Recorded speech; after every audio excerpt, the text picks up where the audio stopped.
Welcome back to the Darius Gant Show. I'm your host, Darius Gant, as well as founder and CEO of Tesoro AI, where we help innovative companies and founders build AI solutions and AI teams. On this podcast, we focus on cutting-edge technology, specifically artificial intelligence. By getting up close and personal with the founders and executives who are building these technologies, we get a front row seat to the problems and the real-world situations that artificial is solving for us today. And we also get some insight into exactly how these technologies are built out. In this episode, we sit with Joseph Nelson, who is the co-founder and CEO of a company by the name of Roboflow. Roboflow provides all the tools necessary for you to build out computer vision applications. So think about all of the use cases we've talked about where an application needs to detect an image in some sort of picture or video. The company just raised a round of $2.1 million to fund their growth. Joseph himself is a serial entrepreneur and ready to hit the gas on growth for Roboflow after recently graduating Y Combinator. If you or your team is considering an AI solution or building out an AI team, make sure you connect with the team at Tesoro AI. We've assembled the leading experts in data science and machine learning. So whether we're talking AI strategy, custom software development, data labeling, or staff augmentation, we've got a strong team here that has your back. Head over to www.tesoroai.com. All right, without further ado, let's hop into the show and hear from Joseph. All right, thanks for joining us today, Joseph. Yeah, absolutely. Thanks for having me. No problem. Yo, so you know what? I want to kick things off learning more about your background, right? I mean, if I'm not mistaken, I believe your studies were in economics. Would love to learn how if that's, actually correct, would love to learn how you transition from that to more of a data science and machine learning concentration. Sure. Yeah. In school, I studied economics a little while ago. You're right.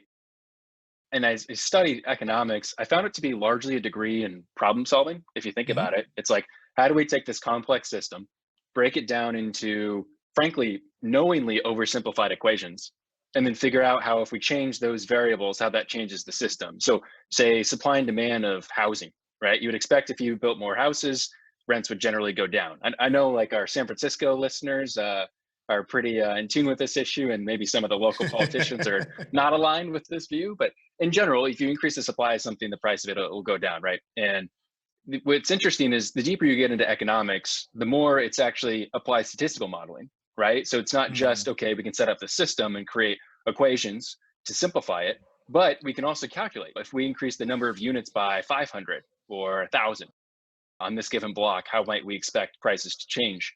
And pretty soon you can start to say, you know what, we can optimize this system. And if we increase the number of houses by X amount, how might we expect the impact on the overall ecosystem to go up, go down? And you drift into econometrics land. And when you're simplifying those equations, you start to drift into a bit more of calculus and identifying rates of change and things like this.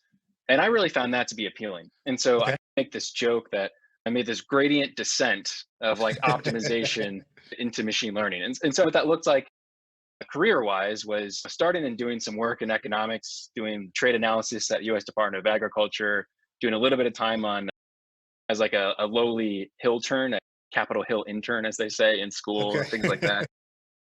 But then I realized that I really enjoyed the programming side of things and picked up a little bit of Python, got deeper into the applied statistics sides of things, ended up working on a data team at Facebook, doing data engineering work for like the government politics team. And from there, I just really fell in love with how democratizing of a force technology and software is generally. The fact that in modern day, you can open up your computer, type some arbitrary series of characters and create value for other people anywhere in the world was incredibly eye-opening to me. And from there, it's just, I've been building SaaS businesses ever since. And so economics was the start, but I think the obsession with modeling and the power of software has landed me firmly in the camp of using technology. Yeah. And so Roboflow wasn't your first startup. I'm curious what that startup was. How'd you come up with that idea? Yeah, sure. I've had one other company that did well, and I've had a lot of other companies that didn't do well. Like at school, we tried to create an app that helped people find parking spaces and do contactless payment before like Apple Pay and things were a bit bigger, called like Shark Park, and that went up in flames, all these sorts of things. But the first business that I had that meaningfully did well was one called Represently, like represently.com. And what we did is we made a almost like a Zendesk for Mhm. Congress product. So Zendesk Okay. being a customer service relations product that allows the US House of Representatives, which receives, so I mean, let's get some numbers to this conversation. The US House of Representatives gets about 30 to 40 million messages per year, right? Of constituents saying, hey, right now the conversation is about make my stimulus check be $2,000 instead of $600, right? Right. And you just get like a flood of mail, but it'll be anything. It'll say increase my agricultural subsidies, or hey, in my local jurisdiction, please do add more funding for this port, anything under the sun, right? Well, 40 million of those messages pour in per year. And honestly, the poor House of Representatives at the time didn't have any meaningful machine intelligent technology to help wade Mm, through this stuff. So basically, you had like congressional staffs, which are understaffed, frankly, manually sorting through all these inbound pieces of communication to decide, does this go in the agricultural subsidies pile? Does this go in got the it. economic stimulus pile? And then after sorting all of that, notching down and saying who said what, and then figuring out how their member of Congress should vote as a result of all this inbound mail. That's arcane, right? Like we can use machine intelligence to auto sort. So that's what we did. So we basically took open source technologies, Python packages like Spacey and Natural Yep. Language Toolkit, NLTK, and applied them to this corpora and made a product that auto sorted a congressional inbound correspondent. And that company grew to, at its peak, 9 people before a larger company in the space called Fireside 21 acquired it and integrated it with their core product, which was almost like a Salesforce for Congress, like a CRM, if you will. And I led product there for a little bit, focusing on machine learning projects. And that company didn't raise any venture. Frankly, it was operating in a space that's not really a venture backable space. If you're serving Mhm. Congress, your total addressable market is 535 customers, 435 in the House, 100 in the Senate. But it was technology in an incredibly impactful place. Mhm. And it was born out of actually the experience that I had of both spending some time on the Hill, but then also concurrently working at the Facebook government and politics team. There was just this huge gap of the technology the private sector was able to use and the public sector really needing what private sector auto sort Zendesk type companies had access to. And so we built the company, and ultimately after about 3 years had a product that reduced the time to respond by about 90% of offices that used it. Mm, So at its core, it was an AI product using natural language processing yeah. and in a highly impactful space. So yeah, that was my first business that didn't go up in flames, so to speak. That I'm Yeah. proud to No, proud to but share. that's very interesting, right? Because anything that has AI in it, I don't want to say anything, but you see a ton of acquisitions of companies whose products are AI enabled. And so I'm always curious what founders are thinking in terms of when's the proper time to sell it or try to take this thing to the moon, right? And in your particular case, you look at the total addressable market and it's like, look, this thing can only go so far for us. It's probably better that we build something really nice here. We didn't have to raise any venture funding. We have the flexibility to make the decisions that you want to make as a business owner. And maybe you had another idea that did have more scalability to it that you could then pursue versus kind of continuing to work on something that ultimately, because of that TAM, it's only going to go, it's only going to grow so much, I should say. Yeah, you hit on a good point. I mean, the decision to sell was twofold. One was, as you mentioned, problems when you build businesses are almost equally hard, regardless if you're building like a company that's making spaceships just as much as you're building a company that's like building a maybe a niche product. In a lot of ways, like the issues that you face are pretty similar. And so you might as well tackle the most ambitious thing possible. But then the second part of it was I really like focusing on product. And Mhm. where Represently got to, it was almost like the product problem was solved in a sense. Like we had a Mm, tool that reduced the time to respond by 90%. And then from there, it was largely like a banging down doors, who knows who game in political sales, which is not a very meritocratic space. It's not necessarily best product wins, as they say. It's kind of like, oh, well, so and so worked on so and so's campaign back in 2006, and so and so's sons, daughters, brothers, dogs, walkers, babysitter knows so and so, and you know what I mean. And so the product problem was quote unquote solved, and it became right. much more a who knows who type of game, which is why it was natural to partner up with a company that already had the distribution side. They were already in hundreds of offices in the house. And so they had the distribution side figured out, but hadn't done much in the machine learning space. And so it was actually a really natural place where for us, we had this really impactful piece of technology that we knew as many people in Congress should be using as possible.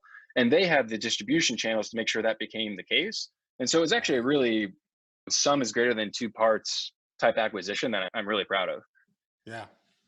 Okay, awesome. So let's talk about Roboflow.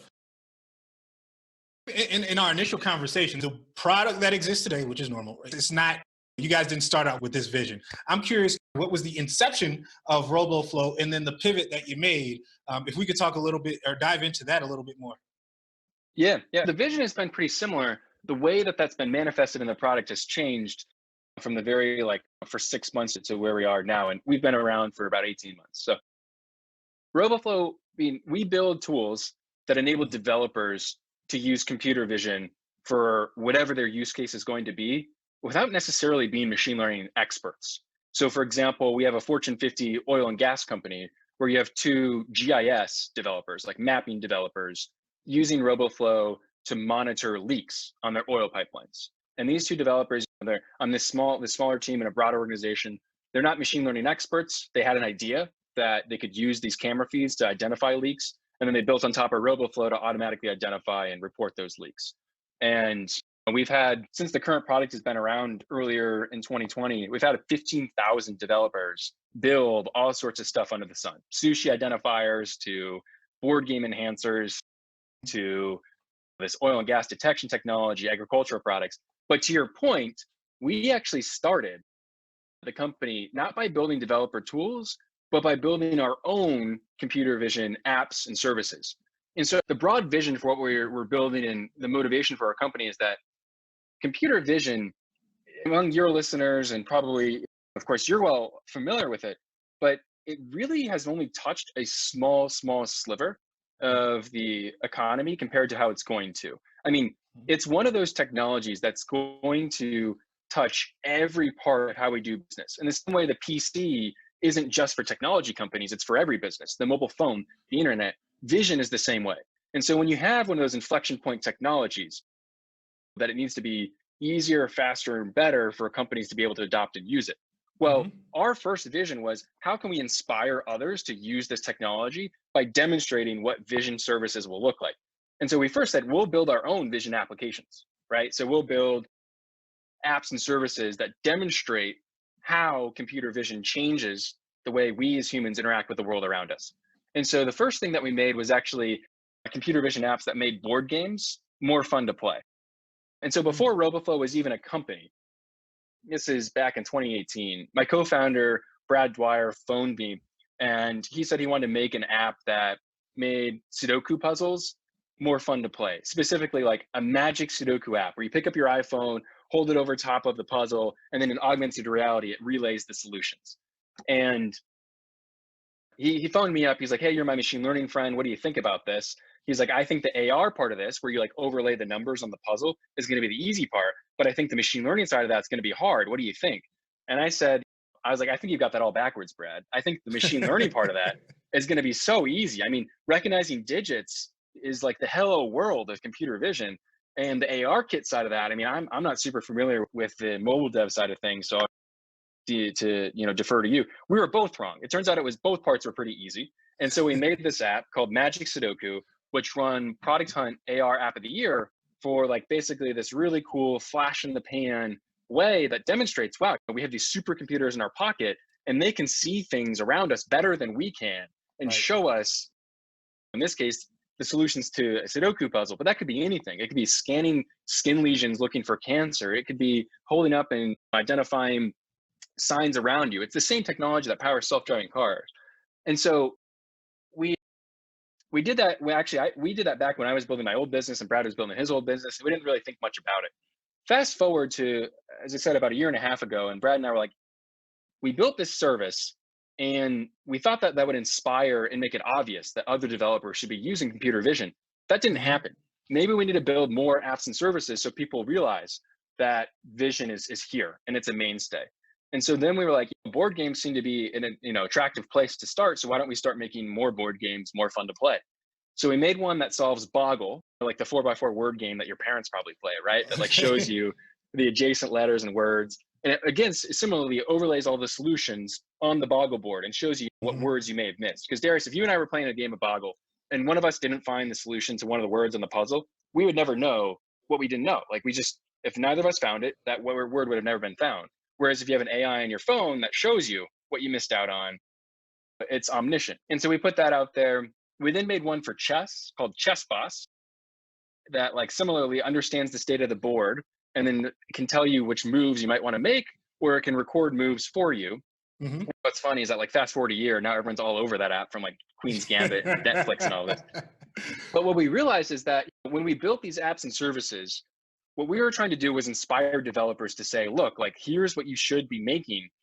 In reality, as we built each of those products, we were spending all of our time or too much of our time on the infrastructure. Like we wanted to make board games more fun to play, but we were spending so much of our time on getting our images together, converting Mhm. annotations, labeling our data, keeping track of which version of which data set. I mean, think about it like this. If you're making an app to make chess more fun to play, your user could be in any room and chess pieces could look of any type. You could have like the Harry Potter style Yeah. chess. You could have like this standard US Chess Federation. The lights could be bright or dark. You could be at different angles. All of those sorts of considerations, you either need to go collect data for them or you can simulate those changes, or pretty soon you realize that the problem that you're solving isn't one of making board games more fun, it's of data collection and data management and things like that. And so we amassed all these internal tools. We call it this like this folder of a bunch of random Python utils is what we was our internal nomenclature for this. And we said, what if we productionized this? What if we made it so that developers could make their own chess boss, could make their own Boggle solvers, could make their own Magic Sudoku? And so we put out there Roboflow, which was our internal suite of tools to allow anyone to build vision apps and services. And this is early 2020 that we did this. Okay. And that really took off. Basically, we were solving going back to the economics idea, we were solving the first derivative problem of not like building the apps and services, but making it easier for others to build apps and services. And that's just such a high leverage way to make it so that everyone, any developer can make these kind of incredible experiences. And so we got our start to your point of vision is this transformative technology. Let's show others how Mhm. transformative it is to, people don't need inspiration, they need tools. So let's give them the tools so they can build this inevitable future that we all want to be here right now. Yeah, which is interesting, right? The play, because you, if this is the gold rush, you went searching for gold and quickly figured out, you know what? Maybe I should just sell these tools. Everyone keeps breaking their tools or don't have the right tools. Let me just provide them with this to help them to be more productive. Yeah, selling the pickaxes so that other people can find the gold. That's right. Yeah, yeah. So if I'm someone right who is not incredibly technical, I have never built or deployed an AI application.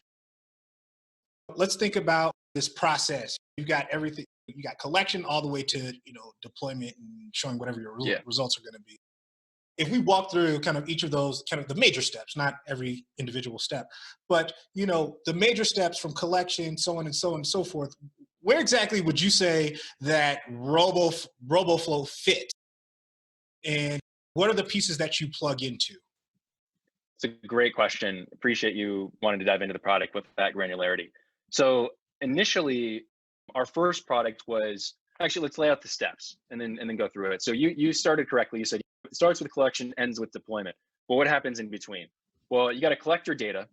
You have to organize your images, right? Because for example, let's go to the chess example.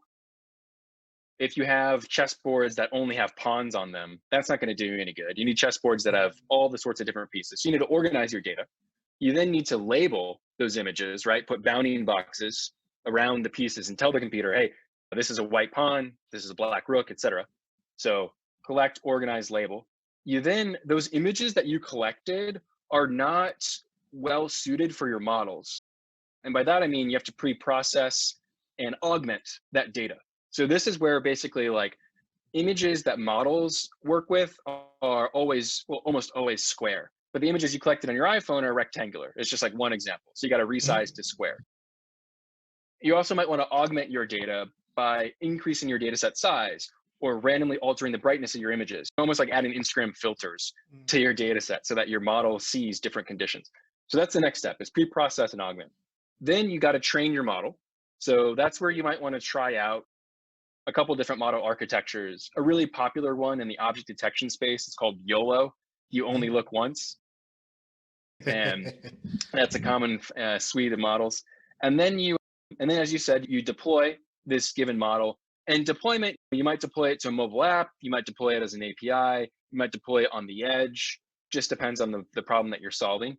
And then you got to monitor and display the results of that model and that solution. And so that's the end to end, right? Collect, organize, label, pre-process, augment, model, or train, I should say, deploy, display, and monitor. Roboflow started, our first product was one that was squarely in that pre-process and augment bubble. So make it easy for people to bring together, organize, resize images, contrast change, those Instagram filters, so to speak. Over time, our users have pushed us to be able to serve a broader array of needs. And so some of our users are like, hey, can you also train the model for me? So we have a one-click train product that gives you like a hosted API on the downstream. Upstream, people have said, hey, can you help me label my data? So we have products that help people, either they can use our labeling tools to add their labels, or they can work with outsourced labeling solutions like Amazon Mechanical Turk, Scale, et cetera, to basically have their data come back to them in a labeled format. And so and then we also have a collect product that allows you to collect data in an automated way via API. So you can imagine that you have this app in production. Well, model drift is very common. The conditions that you collected for training are not the exact same conditions that your model is always going to see. So you want to continuously collect data from wherever your deployed model is. And so you want to basically have some automated way to collect that information. We have an API that allows people to automatically feed data back to their organized data set for continuous improvement. So over time, we started with just pre-process and augment, and we've expanded such that we allow people to collect in an automated way, label, pre-process, augment, train. And we go the direction that our users push us. The thought is, if vision is going to be as key as, in some ways you could think about it like cryptography, where I can have a payments page on my app or service without knowing anything about cryptography, just by embedding a payment product. And that's the way that we view this being for developers. Developers should just be able to embed vision into their product without even really having to think about it, without needing to be really the experts. And then suddenly the product has this new, amazing set of capabilities that it didn't have before. And so it's kind of our guiding North Star for the product decisions that we're making, as well as wherever our users are saying, you know what, this part of the process is giving me a lot of headaches. Can you make this easier? Yeah. So as the typical user, is it someone who, look, they are very technical, maybe even from a data science perspective, or maybe they're not, they have some kind of knowledge of their developers, so they have some kind of knowledge, but not necessarily in the data science space? Yeah. The typical user, so a lot of our users, I like to joke, are like technical and machine learning curious. So Okay. they might not be machine learning experts, and they have a technical bend to them. They can fluently describe APIs, interact with an API potentially, and they have an idea of what this process is going to entail. So someone that knows nothing about machine learning might not be aware that you need a bunch of images. But a lot of people are now aware that okay, you know what? I know I need a bunch of images, but what next? And Roboflow provides people with that workflow of what is the next thing that I need to do after I have my images, organizing them, labeling, etc. The other interesting usage pattern we're seeing is that as the product gets adopted in companies, you actually have different personas using different parts of the product. So for example, the labeling step, you don't necessarily need to be a developer or a data scientist. At a lot of companies, we're seeing actually their customer success individuals are those that are best suited for labeling because they know the domain problem really well. They're the ones that are constantly answering to, let's say, if you're an agricultural company and the customer success people know what a weed looks like, they know what a crop looks like. And so they're the ones that are able to help continue to curate and make that data better. Now, that individual isn't necessarily technical, but they're Right. deriving value from this overall workflow process. Data scientists have found a lot of value in RoboFlow's data set management. And then when they get to the train step, they might want to create their own custom model architecture. And so the data scientist will be the use RoboFlow for like their source of record for Got it. data. And then we have, as you mentioned, developers who are like, just give me the API, right? I'm going to put my images in here and just give me the API on the other side. I'm going to embed it in my app or service. And so as we basically release additional parts of the workflow, we see different personas best resonating with that part of the product suite. But to your point, having some level of a technical bend, whether you're a technical product manager, you might not write code, but you have an awareness of the raw ingredients, so to speak, to bring Hmm. these products to life is certainly helpful. In a lot of ways, it's similar to if you know the business retool, where they're not truly a no code product, they're like a low code product for building internal tools fast. And in some ways, we can think about that as a useful parallel for RoboFlow. It's not like you're no code, but you might Right. have some parts of the process that are abstracted because your decision was either I'm going to build an internal tool for this process, or I'm going to use RoboFlow, have the infrastructure part solved, and focus on my domain problem. Yeah, yeah. Super interesting because as I think about artificial intelligence, actually jumping in and trying to create a product that's enabled by AI, you have to have some level of some level of technical knowledge. You don't have to have, a PhD or anything like that, but it makes me think about, who's that person who has that pain point that they would then go out and look for RoboFlow or realize that RoboFlow could actually be valuable, right? You'd have to have experience some pain point that makes you say, oh, this would be an amazing tool. That said, I'm curious, what was or what has been the initial go to market? How do you get in front of the people who are your customers or could be your customers? Yeah, another important question for any early stage business. We found that especially developer, data science, product management type folks, when they run into these issues, they immediately turn to Google. And so we invest quite a bit in our content operation, basically putting out content that's useful, that explains what is the computer vision process. Podcasts like this, right? What does it take to go about and bring a vision app to production? And if you visit blog.roboflow.com, you'll see we're prolific. We're putting out content on a weekly basis, 3 blog posts per week, sometimes more, and have been for months. And that helps basically people that are Googling for these questions or things like that help find and answer their questions. And sometimes that's just us providing value, even if they're not going to use our product. It's Hmm. we view our startup like a movement in that vision is going to be an inevitable part of every company's workflow.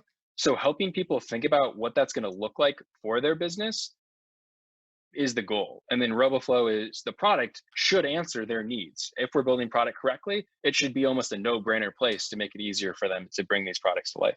So we found that to be really helpful. We also maintain some of our own open source implementations of popular models.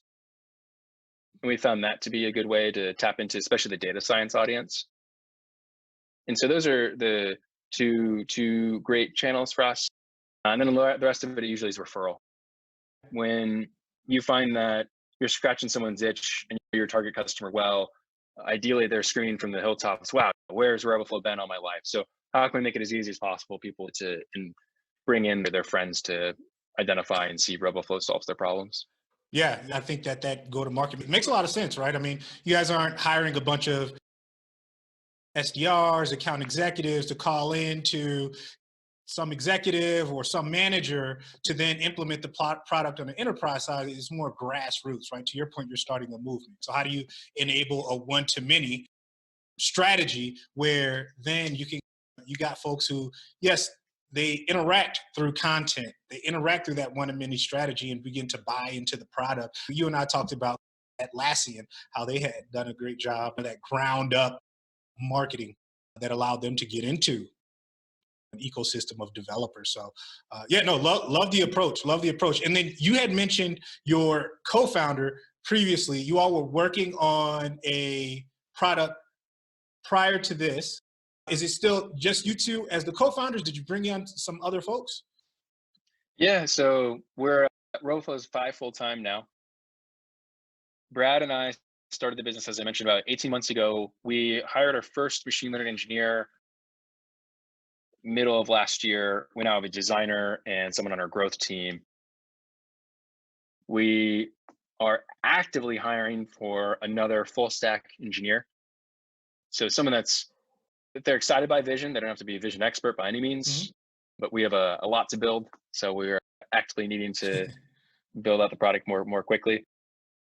So that's going to be a role that will fill probably Q1 2021 here. And we're a distributed company. Okay. I think as every company, every business that's sort of sprung up in 2020. So yeah, we're really lucky to have such a talented early team. It's really just about the people that you bring in the first, I mean, the 1,000th, 10,000th employee, it's still the same case, but even more important when your 4th, 5th hire they're 20% of your company definitionally. The things and norms that they bring in set the culture for the 20th employee, for the 50th employee, and all the way on up. And so we're lucky that everyone that we've been able to bring in, someone on the Roboflow team is already known in some prior capacity to some degree, which has been great. Now that doesn't scale, and we obviously need to continue to bring in diverse perspectives. So we want to go on podcasts like this and make sure that people know that we're here, we're hiring, and we have a lot to build quickly. Yeah, what you guys are building definitely sounds interesting. Just in the number of conversations I had with startups, there's always this profile of person who's excited about building something that could be incredible, could be something that they believe in. I'm curious about the first machine learning engineer. That was someone who was in your network previously. Yeah, I'd actually known him from my high school debate team, of all things. Oh, wow. We'd always been friendly acquaintances, sort of kept up for a while. He was pursuing a PhD in actually natural language processing at the University of Michigan. And we were really fortunate to be able to say the amount of AI that's happening in the private sector it's what's happening in universities, but on an applied side. And so if you really want to have an inflection level impact on the field, the industry is a great way to bring that to life. So he joined us leaving that program and has been absolutely stellar. We feel really lucky. What was the kind of the catalyst that made you say, look, we need another resource on the machine learning side, right? That's a really astute question for us. Because let's paint the picture a little bit.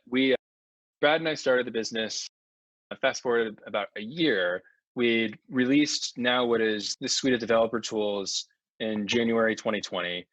And that summer, this last summer, 2020, we did Y Combinator. We made this hire actually before we knew we were going to be in the YC summer batch, but we just felt like we'd be able to move a tiny bit faster if we made this ML hire. And if you're able to move more quickly and you're able to support it from the burn side of things, it becomes a no-brainer thing to do. And it was a little bit of a risk, I suppose. The burn that early, but so is the name of the game.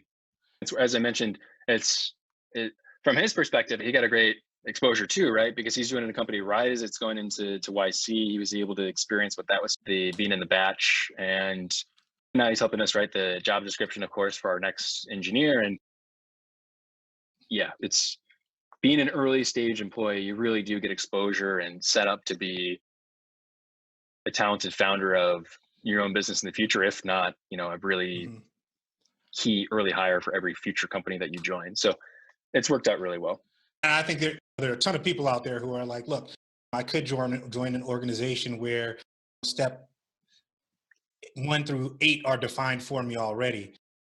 With you guys, the scenario, correct me if I'm wrong, is probably one of, we're bringing you in to come ask questions and answer questions that we haven't thought about, to make decisions, not to check boxes, right? And it's a part of that kind of, look, everyone wants to be a rocket ship, but we need someone who can come in and be more strategic and entrepreneurial versus someone who has to be, managed. You had mentioned the early stage employees need to be able to be pretty autonomous, and it's absolutely true. I like to say we have goals and we have metrics and we have ideas, but we need people that can both help define and figure out what the best way to execute against those goals is, as well as challenge and question. And as you said, think about and say, is this the most strategic way to get to this outcome? So if you're someone that can be given outcomes or be given problems and create solutions and create executables, or if you want to be someone that aspires to having that capability, you're a great fit for any sort of early stage company. Yeah, I think being a founder myself now, I appreciate it a lot more than I even did when I was working. It's like, look, folks are looking for you to make suggestions. We should take this direction versus waiting, sitting back and saying, tell me what to do. It's like, I have 10 million other things. I know, especially as a founder, right? There are 10 million other things I could be doing right now. If you could just take 10 of them and tell me what to do, I'd be a lot more happy in my day. Totally. A lot of time, don't even ask. Just if it's a good idea and it's a clear thing that should be done, then, and it's going to hit our goal, then go for it. I mean, the conversations I like to have with our team is, what are the strategies and tactics? Not here's the task list. Okay. Yeah, we've been fortunate to have people that think similarly. Awesome. Okay, I do want to be conscious of time. I know we ran over a bit here. 2 last quick questions. One question being your favorite tech tool to use in the company. That's a good one. The cheater answer is we're always playing with Roboflow ourselves to build our own sorts of vision applications. I know. That's but every day I'm like trying around and trying to find bugs, and I have a vision side project I'm playing around with just to see what it's like for our users. But in terms of our day-to-day tech stack, there's a few that have been indispensable. So let me actually walk through how we use Slack, because I think it's a bit unique. So everyone knows of Slack for being a great place for team collaboration, conversation, things like that. We create a ton of custom Slack integrations that update us of what's happening in the app.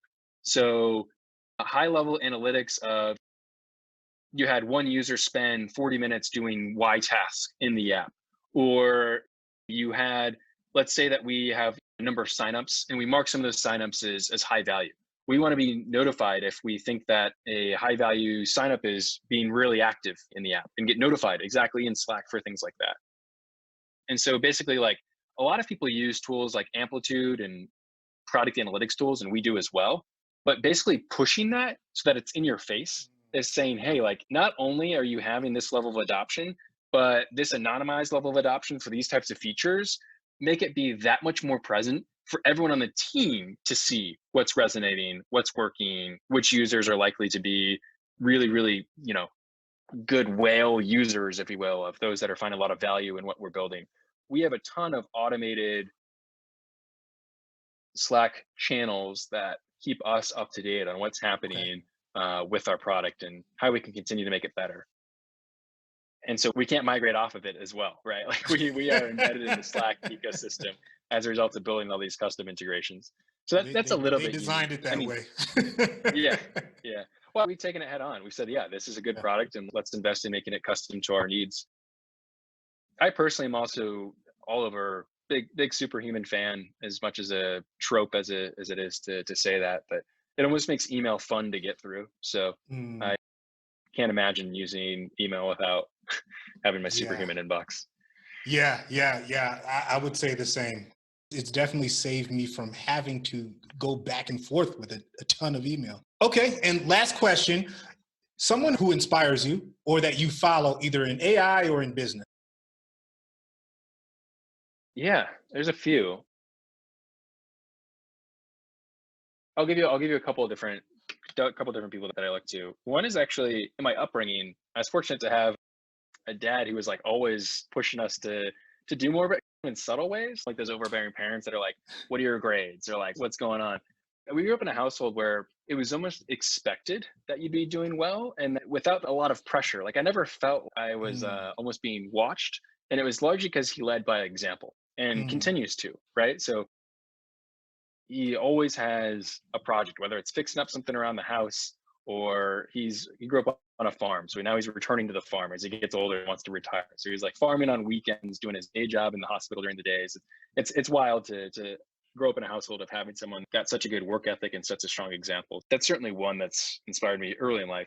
In the technology field, there's a few that I keep tabs on. I really appreciate how both Nat Friedman and Patrick Collison use Twitter and describe how thoughtful they're being in domains that are Mm, not necessarily core to their business. So, for example, Patrick Collison has set a great example of wanting to be in the advancement of science. And when COVID came around, he created and stood up fast grants to allocate, I think it was $10 million quickly and easily, because he found that the government's funding of those sorts of projects. And I found it to be really inspiring. And notably, the emphasis that he has on getting things done quickly and well is regardless of whether it's Stripe related or not, surely that's carried into the way Stripe operates, given how quickly they ship product, is really inspiring. He even has on his homepage a list of all fast projects. A lot of them are from like World War II, or like how quickly the iPhone, or excuse me, the iPod came to life, of like idea in February, shipping on shelves in October, and things like that. Nat Friedman is someone that, as the CEO of GitHub, you'll see him actually, if you go to his Twitter and you look at his replies, he is very thoughtful in responding to user feedback all over the mm, place. So if someone's like, oh, for example, right now GitHub's working pretty actively on GitHub code spaces for spinning up an environment for you to be able to develop more quickly in the cloud. And when he sees people talking about that, he's immediately thoughtfully like asking for yeah, feedback, wondering how things could be made better, clarifying that the documentation should be better. And it's that level of at the top caring about products of right. any individual user, of someone on Twitter that you know nothing about, that sets such a good tone for product is essential to our company's success. And I'm going to demonstrate that through my everyday Twitter interactions. Those are two individuals that I think are quite inspiring. Yeah, yeah, I'd agree, especially to your point, folks at that level who are also willing to share pretty candidly how they are thinking about certain subjects. Generally, once folks reach that level, it's there's this barricade between them and the thoughts that they have. They're not necessarily sharing all of that on social media without having first gone through PR and then a press release. Right? Right. So that's Yeah. awesome. Okay. Well, look, thanks for joining us. One last thing we want to do is if you could just let us know where we can find you, where we can log in and check out RoboFlow. That'd be great. Yeah. Roboflow.com, of course. Free to sign up, build an app, tweet at us. We're at Roboflow AI. I personally am at Joseph of Iowa on Twitter, from Iowa, and it's been a Joseph core of part of my Iowa. brand, yeah, ever since. So Illinois guy, so we're pretty close there. that's great. That's great. Yeah, I went to school out east. I was the only Iowan a lot of people knew, and so I wasn't just Joseph. They're like, "Oh, Joe, the Iowa guy." So I was like, "Yeah, I guess." And so I just adopted that as I was like, "All right, I'll make that be a part of my brand, Joseph of Iowa." Sure. So it's been fun. But yeah, the best thing that people that can do is always kick the tires on the product, give us feedback. So RoboFlow.com, try it out, give us thoughts. Awesome. Well, yeah, thanks for your time here, Joseph, and we look forward to having you back for an update soon. Yeah, appreciate it. Thanks so much, Darius. It was fun being here.